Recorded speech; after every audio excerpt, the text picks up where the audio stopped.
This is East Asia Tonight. Good evening, I'm Jill Newbron. I'm here at tonight's top stories from East Asia. A Thai delegation sets off to visit Xinjiang to check on the condition of dozens of Uyghurs Bangkok recently deported back to China. The South Korean military resumes some live-fire drills 2 weeks after the accidental bombing of a civilian town near the border with the north. Hong Kong leader John Lee says criticism of CK Hutchison's sale of its Panama Canal ports deserved, quote, serious attention after Beijing repeatedly slammed the deal. And China's BYD turbochargers ahead of competition with the launch of a new platform capable of charging an EV as quickly as filling up a fuel tank.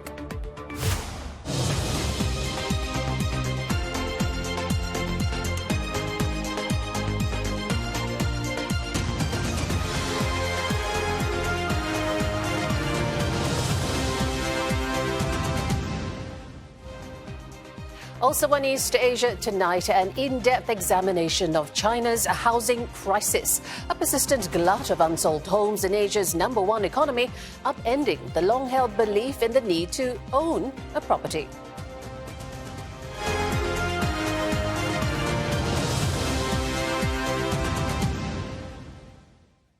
A Thai government delegation departs this evening for China's Xinjiang region to follow up on Uyghur refugees who were deported there last month. The move sparked international condemnation with concerns raised about the alleged persecution of the Muslim minority group in China. Now, accusations Beijing has long refuted. CNA's Saksit Sayasambat reports. A delegation led by the Thai Ministers of Defense and Justice, as well as a handful of selected Thai media outlets, will visit Xinjiang to verify the conditions of the 40 Uyghur deportees. China has reassured Thailand that the Uyghurs are being looked after. These assurances include follow-up visits by Thai officials, like the one taking place this week. Thailand deported 40 Uyghurs in the night of February 27th to China after they were stuck in immigration detention for a decade. The move prompted an international outcry from foreign governments and civil society groups, and now the first actions against Thailand are taking shape. Last week, the European Parliament adopted a joint resolution condemning Thailand's deportation of the Uyghurs, as well as the continued use of lèse majesté, the royal defamation law. It's called on the European Commission to leverage its ongoing free trade agreement talks to press Thailand to commit to human rights and refugee protection. Then the United States Secretary of State Marco Rubio announced visa restrictions against current or former foreign government officials that had a hand in the deportations of Uyghurs. Now, this is unprecedented because this is the U.S. hitting out against the leadership of one of its oldest allies in the Asia-Pacific. No names have been published yet, but it's safe to assume that at the very least, the entire Thai National Security Council, so the one that decided to deport the Uyghurs, is affected by those visa restrictions. And those include its chair, the Prime Minister, as well as other high-ranking cabinet ministers such as those from Foreign Affairs, Justice and Defense, as well as the Army Chief. Given the severity of these sanctions, the Thai government's response was rather mild, saying it continues to value its ties to the U.S. Thai Justice Minister Taweesolp Song, who is part of that delegation to Xinjiang, points out that the detention limbo of the Uyghurs had to come to an end. เราก็เคารพในมุมมองของทุกประเทศนะแต่เราก็อยากจะเรียนว่าเราต้องมีอำนาจอธิปไตยในการตัดสินใจตนเองคือการที่อยู่เนี่ยเขาก็อยู่ในเรือนจำซึ่งก็ถูกรัฐบาลก็ถูกตำหนิมาตลอดว่าทำไมเขาอยู่ในสภาพที่ทรมานเราก็พยายามจะขอขยายห้องกักตม.ไปที่อื่นๆก็ยังไม่พร้อมสักทีทิ้งมาเวลา11 ปีแล้ว The Thai government said repeatedly that this was the best solution as no other country was ready to take them in. But according to media reports, the US and Canada were ready to resettle the Uyghurs. CNA understands that the Thai National Security Council decided on January 17th to deport the Uyghurs, coinciding with Thai Prime Minister Paetongtarn Shinawat's visit to China a few weeks later in early February. It's also there where the details of China's assurances were further discussed, leading to the eventual deportation. Given the international attention on this issue, it's another example of the difficult balance between the superpowers China and the United States that Thailand is trying to navigate. Saksit Sayasambat, CNA, Bangkok. China had condemned the visa restrictions, saying Washington has no authority to interfere in cooperation between Beijing and Bangkok. 中方强烈谴责任何针对中泰两国的恶意诋毁和非法制裁，坚决反对美方打着人权的幌子操弄涉疆问题，干涉中国内政，干扰中国和有关国家之间正常的执法合作。 South Korea's defense ministry says it has partially resumed live-fire military drills that were suspended last month. Officials enforced the suspension after the accidental bombing of Pocheon, a town some 40 kilometers north of Seoul, by 2 fighter jets on the 6th of March. 38 people were injured on the ground. An interim investigation blamed one of the pilots for entering the wrong target coordinates. The ministry says drills involving the firing of rifles and smaller firearms at camps outside of Pocheon resume today. Drills involving aircraft and live weapons will only resume when the Air Force comes up with measures that will prevent similar misfires. Taiwan says it detected 59 Chinese aircraft around the island in the last 24 hours, and that's the highest tally since October. The Defense Ministry released this footage showing military drills conducted by the Chinese Navy. It claims China is carrying out joint combat readiness patrols. This comes after Taiwanese President William Lai called China a foreign hostile force. Beijing has released a statement saying the exercises were a punishment for Mr. Lai's continued promotion of separatism. China's Taiwan Affairs Office warns that if the Lai administration dares to provoke and play with fire, it would bring about its own destruction. China had never announced the use of force to bring Taiwan under its control. It has also stepped up both military and political pressure against the island in recent years. Taiwan has deployed air and naval forces to monitor those activities. It's also conducting military drills this week involving all armed forces units. The drills are focused on responding to what Taiwan calls grey zone threats from China. Now, the Pacific island nation of Kiribati is exploring a deep-sea mining partnership with China. It could potentially provide Beijing with access to valuable metals and minerals. Kiribati has held discussions with the Chinese ambassador after a long-standing agreement with a deep-sea mining firm fell through. The company says mining rights in the Pacific nation were less commercially favorable than other projects. Kiribati holds rights for deep-sea mining exploration across a 75,000 square kilometre area of the Pacific Ocean. The country, together with several other Pacific nations, are leading a contentious push to mine the depths of the sea. Beijing has been engaging with Pacific nations to expand its influence in the region. It recently inked a deal with Cook Islands to explore the seabed. Now, that agreement, however, does not include any mining license. Western nations are increasingly concerned about Beijing's growing influence in the Pacific. Foreign ministers from China, Japan and South Korea are scheduled to meet for talks in Tokyo this weekend. Saturday's talks will be the 11th such meeting since the last one held nearly 2 years ago in Busan. South Korea says its Foreign Minister Cho Tae-yul, along with his Japanese counterpart Takeshi Iwaya, and China's Wang Yi are expected to exchange comprehensive views for the development of trilateral cooperation. The ministry adds Mr. Cho is planning to hold separate bilateral meetings on the sidelines. Now, the meeting follows a rare summit between leaders of the three countries in May last year, where they agreed to deepen trade ties and reaffirm their commitment to the denuclearization of the Korean Peninsula.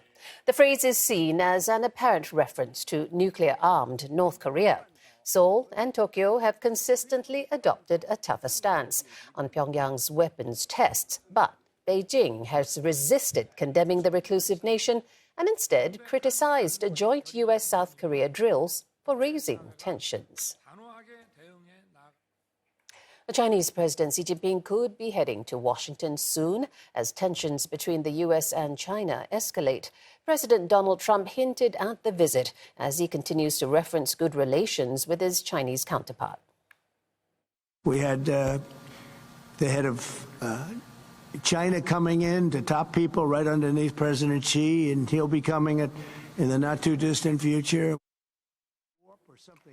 Mr. Trump did not indicate a specific timing for the visit.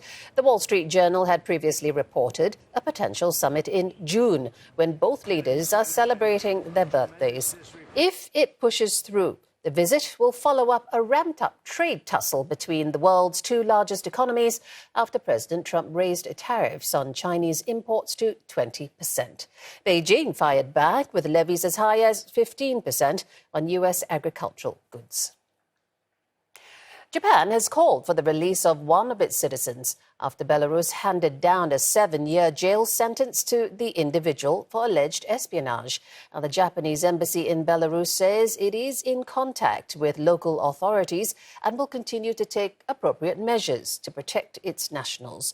Masatoshi Nakanishi, a former Japanese language teacher, was also fined some $6,400. He was taken into custody July last year after authorities deemed that he collected data on military facilities and surveilled border areas, as well as allegedly engaging in spying activities between 2018 and 2024. The Belarusian state television in September aired a 15-minute program detailing Nakanishi's alleged espionage. Japan then had criticized the airing on humanitarian grounds. Coming up on East Asia Tonight, Japan's land prices rise at the strongest pace in more than 3 decades. And in a reprieve to U.S. farmers, Beijing renews registrations, allowing hundreds of American pork and poultry facilities to export to China.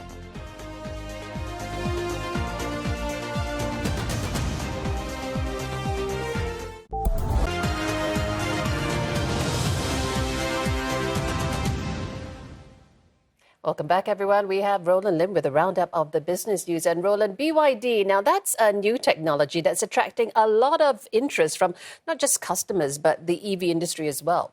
Jill, it definitely is BYD trying to allay concerns that EV batteries go flat during long-distance drives, and that puts it ahead of its competitors. Now, shares in the Chinese EV giant touched an all-time high today after it unveiled new battery technology that it says can charge a vehicle the same time it takes up to fill up a petrol car. Hong Kong listed shares jumped more than 6% at one point before paring some of those gains to close up for the day 4.1% higher.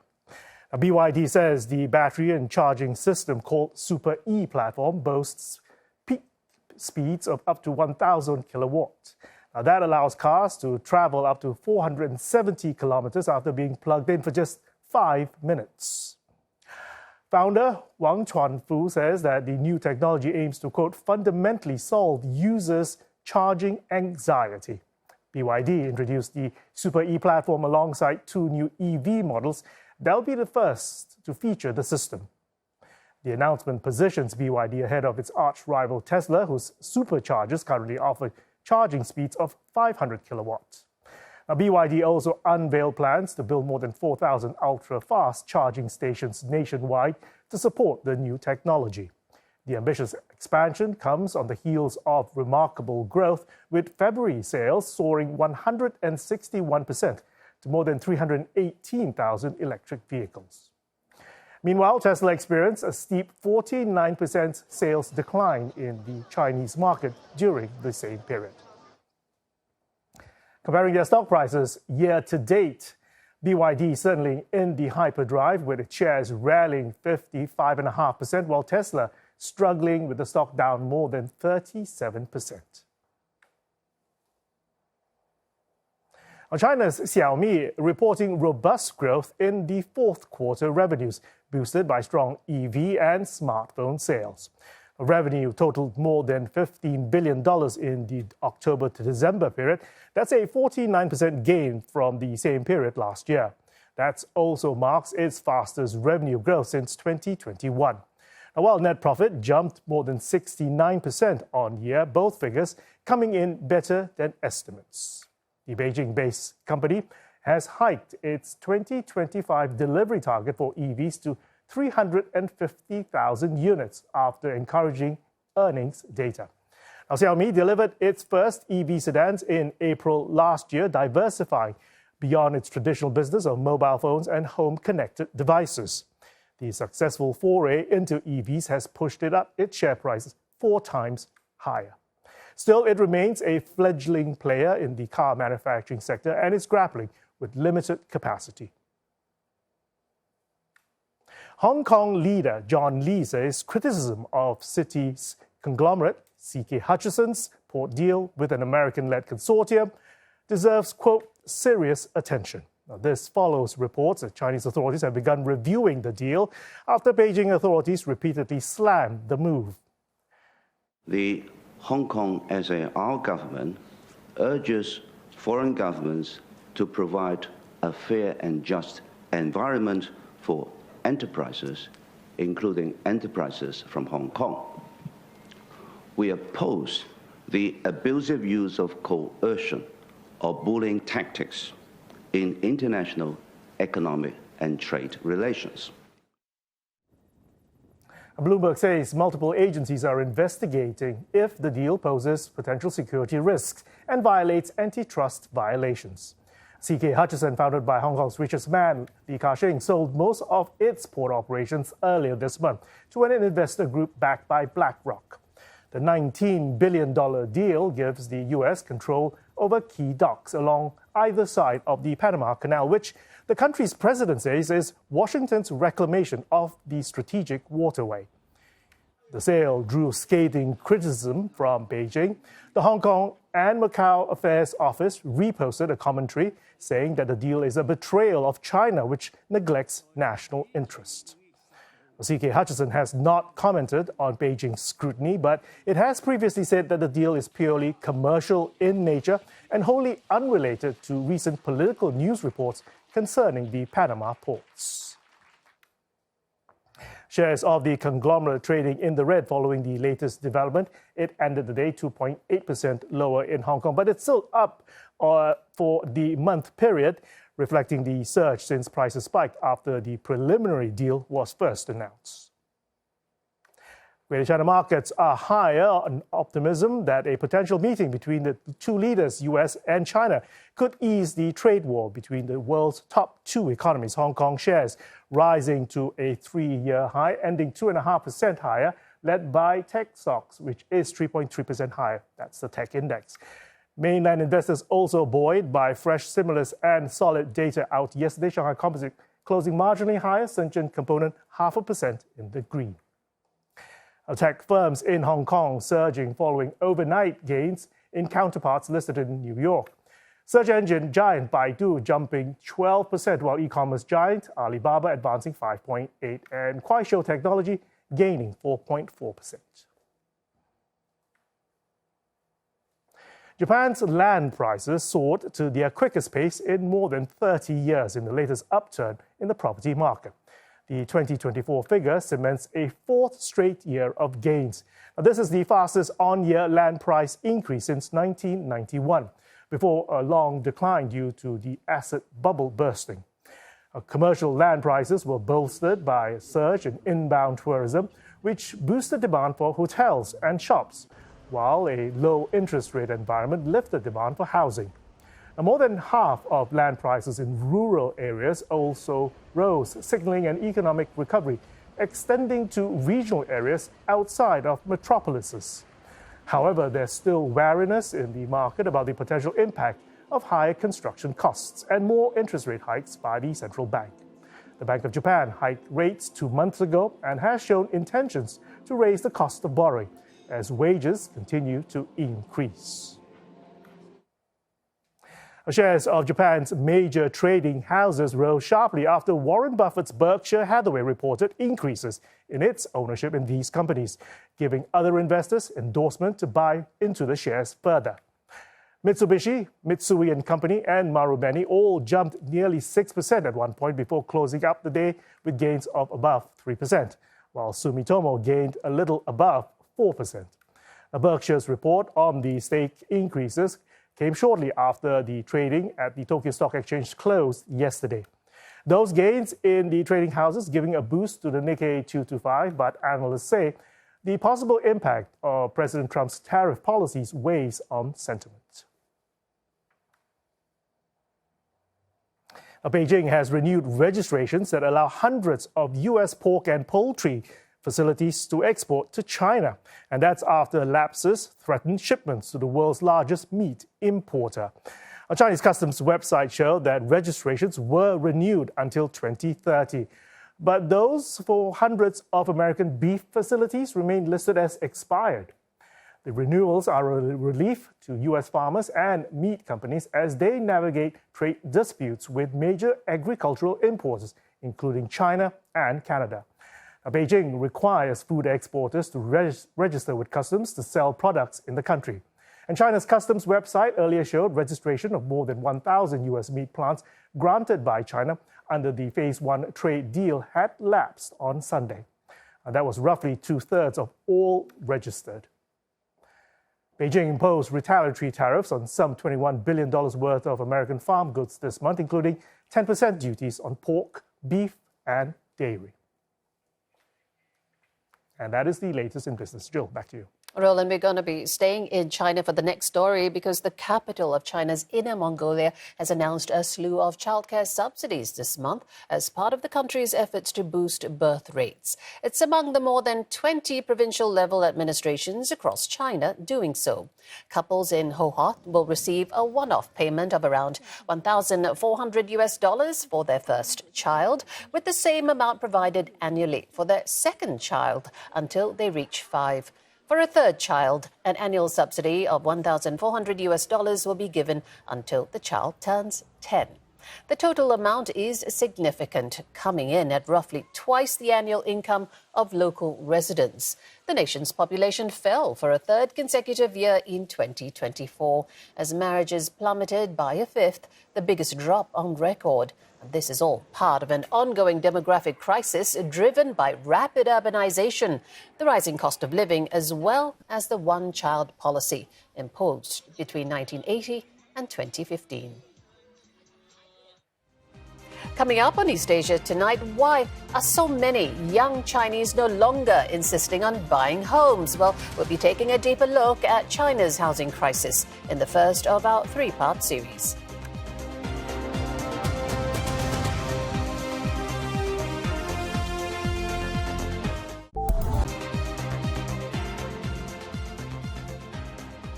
Here with East Asia tonight, and here are the headlines we're following.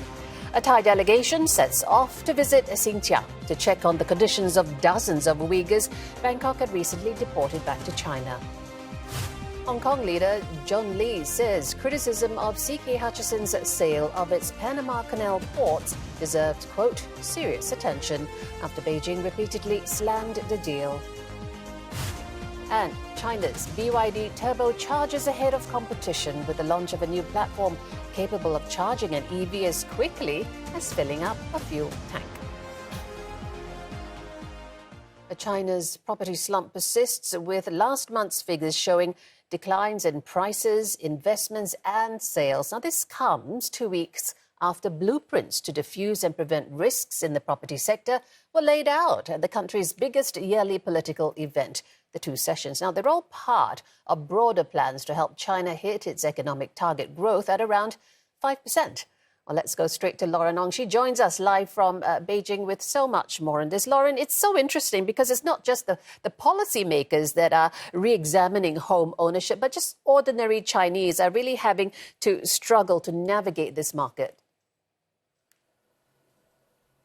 Well, Jill, over the past decade, we've seen property in China go from economic growth engine to a risk factor. It's a risk that authorities have identified and are actively looking to diffuse and prevent as part of broader plans laid out in the Two Sessions, as you've mentioned earlier. And this is really in stark contrast to the heydays of the pandemic boom, to the property boom where we see before the pandemic, where down to the attendees of the largest annual political event, they are up in center, front and center. You see real estate developers in attendance, showing that the property sector is really a key driver of China's economy. And that's in stark contrast to the recent years where they are noticeably lesser.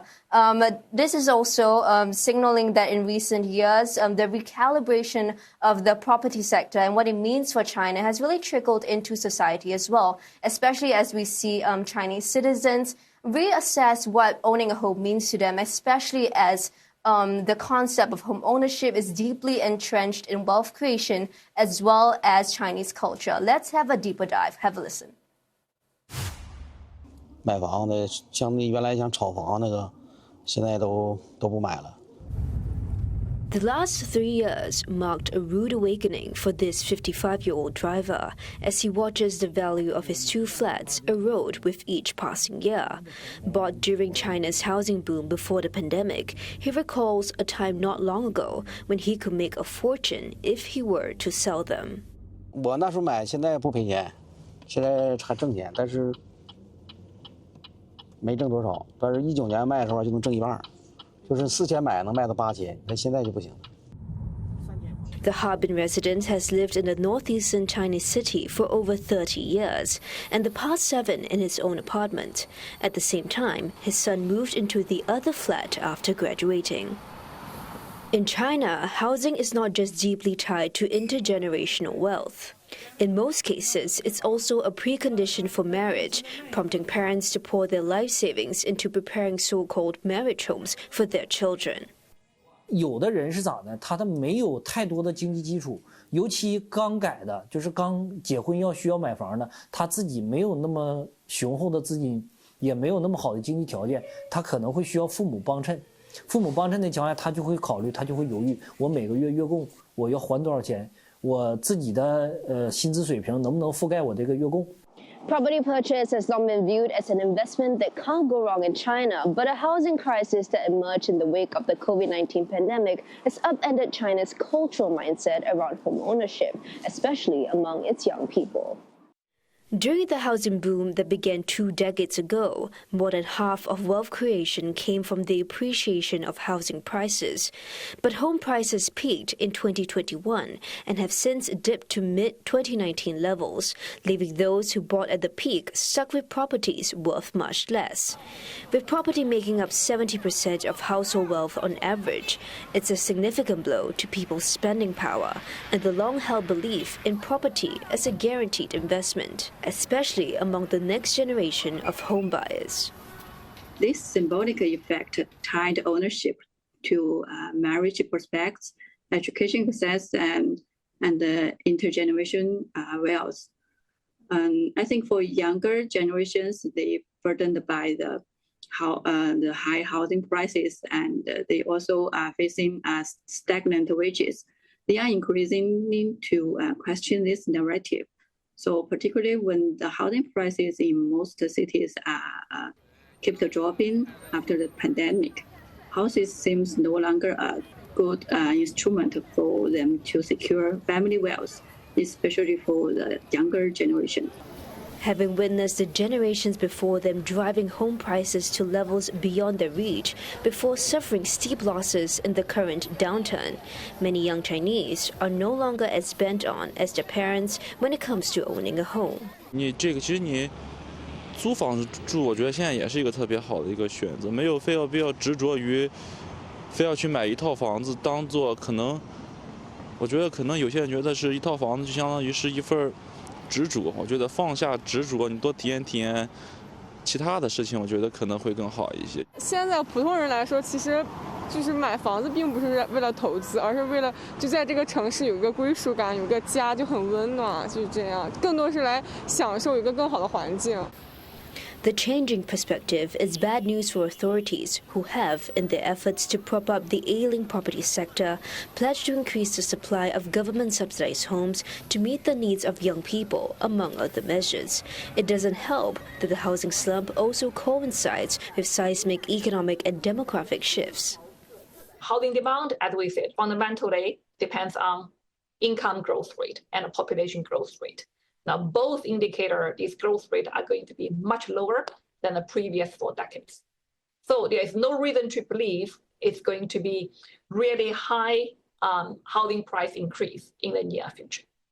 So now, investors and home buyers, they're going to rethink, oh, should I buy this housing or not? What will happen to the housing price in the future?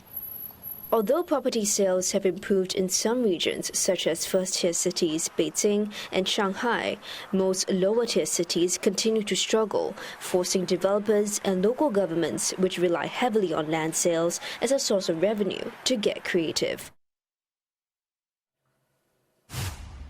Well, all these changing perspectives really come as China continues to grapple with a property slump for its 5th year. And still, just yesterday, official figures released showed that there is a decline in property prices, sales, as well as in investments. That's despite the slew of measures that were released last year, including mortgage cuts, as well as lower lending rates, Jill.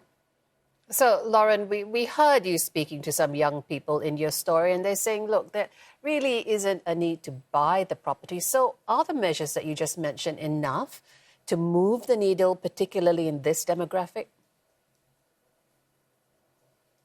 Well, it's interesting to look at the details of the government work report. And one of the most apt to note is the emphasis on what it calls quality housing, which is what it defines as a housing that is safe, comfortable, eco-friendly, as well as smart. And they're also intensifying efforts to redevelop urban villages as well as to renovate old and dilapidated houses. But we do see some contrasting trends. For example, here in Beijing, it's a first-tier city. We see young people snapping up exactly those old and dilapidated housing.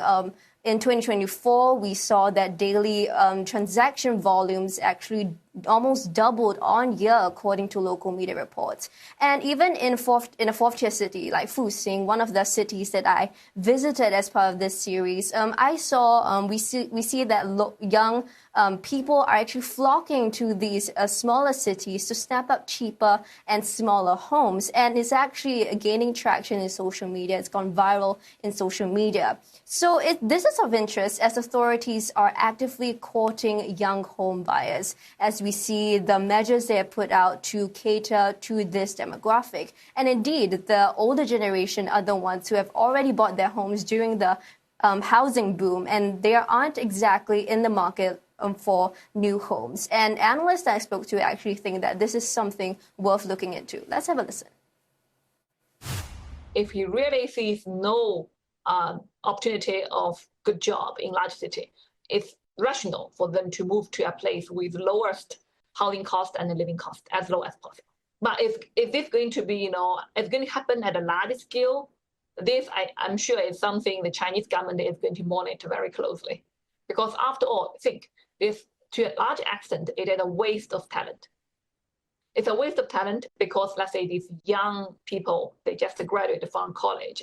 If they have better job opportunity, they could make good use of their education and human capital. Yeah, Lauren, so many questions here. China, of course, is still going to look to move forward on the promises of more stimulus and more measures. But as you worked through this series, this 3-part series, how would you quantify the impact the housing crisis has had on Chinese society, and how are they moving forward? Well, I would say property purchase is still viewed as an indispensable growth engine from local media reports to analysts that I've spoken to. And indeed, the property sector has, for the past few years, accounted for about a quarter of China's GDP. And even down to locals I spoke to, they say that the prospect of buying a home is indispensable to their lifestyle, especially when we understand that the sector actually holds 70% of China's household wealth and also takes in about a quarter of bank loans. So while housing and the idea of owning a home still is largely indispensable, I do see that there are changes in some shape or form. Like when I spoke to the older generation who are very demoralized from the diminished returns that they're seeing, they see this as possibly an opportunity to provide the extra homes that they have bought during the property boom to to give it to their children as a form of passing on intergenerational wealth when they hit certain milestones like marriage or when they get a new job in a new city. And for the younger people that I spoke to, they're more open to renting or even buying cheaper and smaller homes in rural areas and then traveling out via the high-speed railways to play or even earn money before they come back to the home base in these rural areas. So there is sort of a shift from viewing housing as an ironclad way to get high investment returns and to sort of more as a thing and that can complement the lifestyle that they chose, Jill. Lauren, thanks so much for looking into this story for us. Lauren Ong, live from Beijing. Now, do tune in to East Asia Tonight on Wednesday as well as Thursday, because that's when we're having part 2 and 3 of our China housing crisis series. Now, here are some headlines from media outlets in East Asia. Nikkei Asia reports that Chinese tech titan Baidu is facing criticism and boycott calls after the daughter of one of its executives revealed details of social media users. Netizens questioned how she obtained the data and whether it could have been accessed through her father's job. Korea Herald citing Binance News saying North Korea's Bitcoin reserve is estimated to be more than 13,000 bitcoins and is thought to be the third largest in the world, besides the US and the UK. The article added that the stash is allegedly accumulated through state-run hacker syndicates. And RTHK reports that Hong Kong will hold its Legislative Council general election on the 7th of December. The poll, the second since the reforms were introduced to ensure only patriots can contest, will return 90 lawmakers for the city's 8th legislature. And for more of our East Asia coverage, do log on to our website, cna.asia. You can also follow the news and latest updates via our mobile app. Still to come on East Asia Tonight, China says it is highly concerned about the renewed violence between Hamas and Israel. Details just ahead.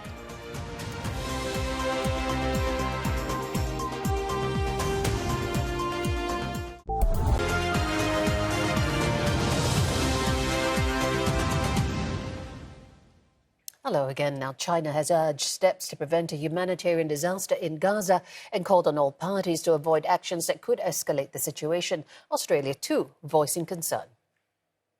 We don't want to see innocent people suffer. There's already been enormous suffering there, which is why we're calling upon all parties to respect the ceasefire and hostage deal that was put in place. This after Israel resumes military attacks with extensive strikes. More than 300 people have reportedly been killed. The U.S. says it was consulted about the renewed operation. Hamas has accused Israel of unilaterally overturning and ending the truce and is working with mediators to curb further aggression.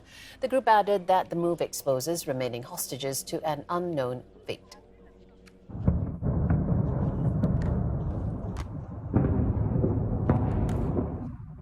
Earlier, loud explosions that shattered 8 weeks of relative calm. Dozens of airstrikes hit various cities in Gaza. The IDF says it was targeting mid-ranking Hamas commanders and leadership officials. It warns the offensive will continue as long as necessary and expand beyond airstrikes. Prime Minister Benjamin Netanyahu has ordered the military to take strong action against Hamas, accusing the militants of repeatedly refusing to release hostages.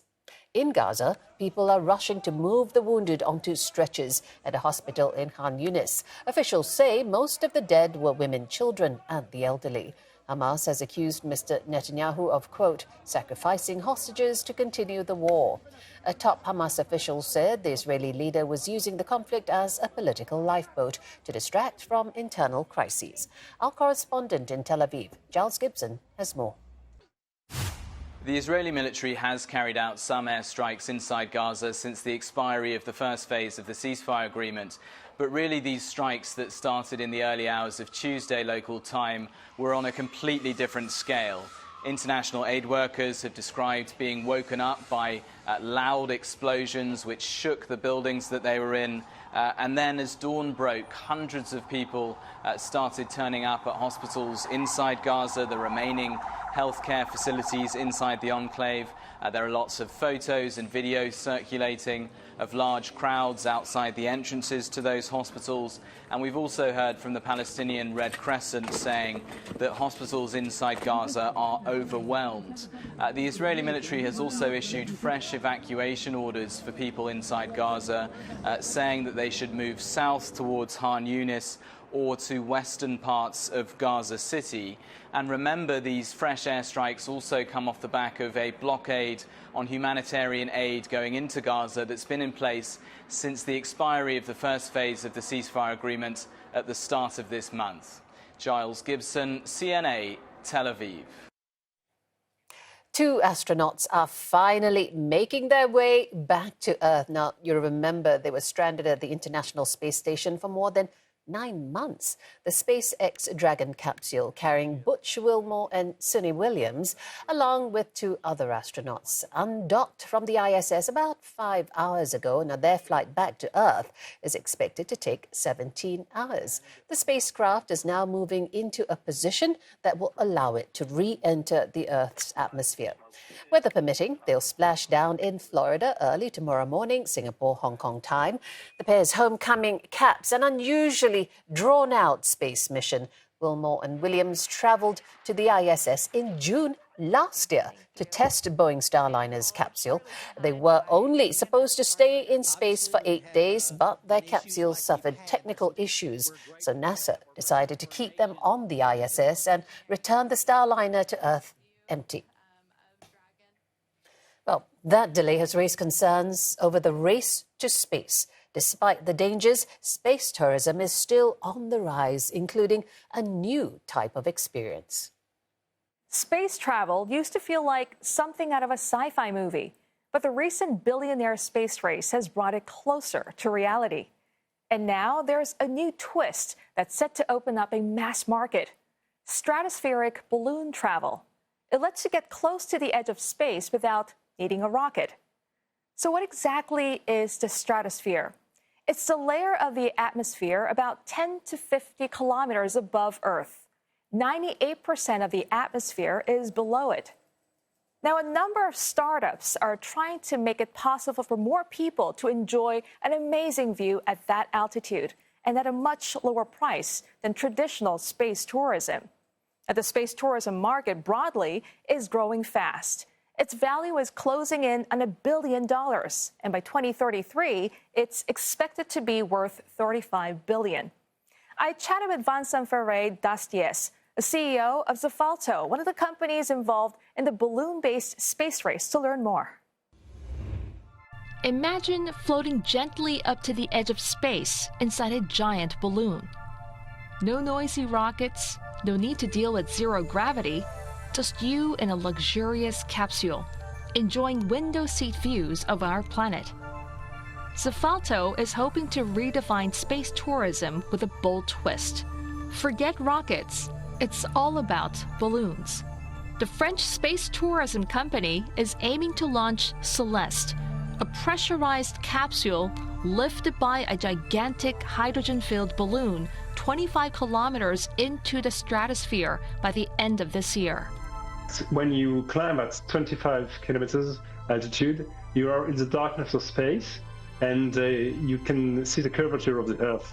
It's like the overview effect. That's something only astronauts have seen for the moment. It's really a transformative experience. Celeste will depart from France with a capacity to carry 6 people, including 2 pilots. The entire trip lasts about 6 hours. An hour-and-a-half long ascent, 3 hours of Michelin-starred dining, sightseeing, and relaxation, and then 90 minutes for your descent back to Earth. We wanted really to bring the French art de vivre in space, in stratosphere. So all is designed to be very smooth, very comfortable, and dedicated to this contemplation of space and Earth. But it's not just about luxury. Zafalto's founder and CEO, who's also an aerospace engineer, says these balloon flights can be sustainable. Rockets used for space travel typically release 50 to 75 tons of CO2. Zafalto's flights generate a fraction of that, just 26 kilograms of CO2 per passenger. Oh, I think you cannot compare it to rockets. You had better compare it to bike, I think. Mm-hmm. No, really, we use all is designed to be low carbon. You can compare 200 kilometers drive. Safety, of course, is a top concern. Zafalto has partnered with CNES, the French space agency, which has been sending balloons into the stratosphere for more than 60 years. The company launched in 2016, and since then, it's carried out several test flights with pilots only. Its capsule is set to be certified by the European Aviation Safety Agency to meet safety standards equivalent to those of commercial airlines. So how much does it cost? A little less than $130,000 per ticket. Around 100 people have secured their spots with a 20% deposit. Vincent Faré d'Astiès believes the price tag will eventually come down to earth. After we know that with more and more tests, more and more flight, the price will get lower and lower. It's also like the beginning of sailing. You know, sailing was like a gentleman's sport, but not for everybody. And now a lot of people are going on the ocean. Zafalto and other similar companies share common challenges: regulatory hurdles due to strict safety standards, the cost of technology development, and the need for robust infrastructure. But Zafalto's leaders say they hope to offer a unique, eco-conscious journey into the stratosphere, one that might just change the way we think about space travel. Stratospheric ballooning. Send me the video. Well, that's it for East Asia Tonight. Thanks for watching. Don't forget, though, your headlines anytime at cna.asia, Facebook and YouTube as well. Bye-bye.